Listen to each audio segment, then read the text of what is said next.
Depuis toujours, pour moi, l'écriture et la lecture, en même temps, sont des choses qui me font plaisir.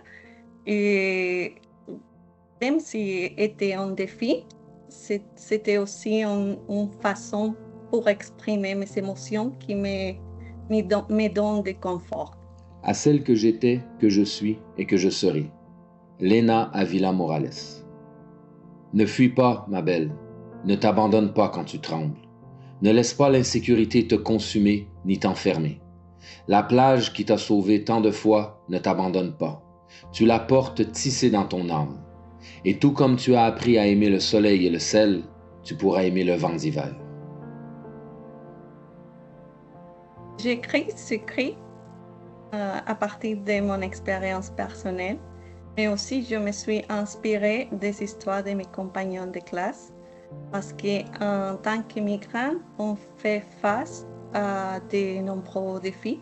L'un d'eux, dont je trouve que la complexité n'est pas bien comprise, c'est la perte d'identité.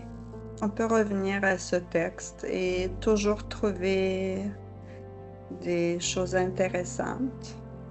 C'est un texte qui touche et on sent la vulnérabilité, mais la force aussi. Et ce texte nous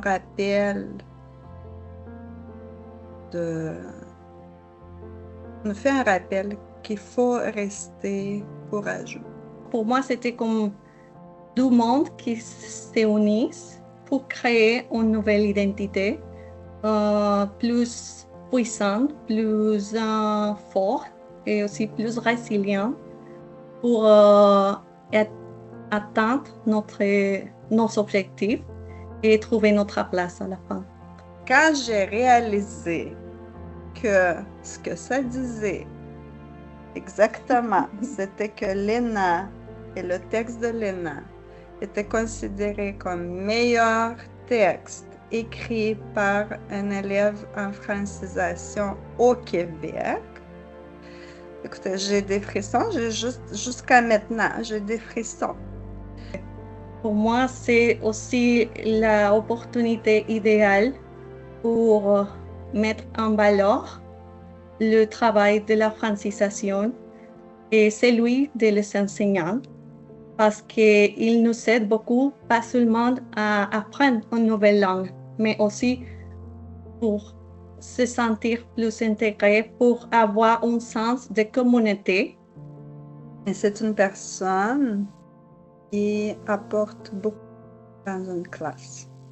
Elle est extrêmement intelligente et sensible.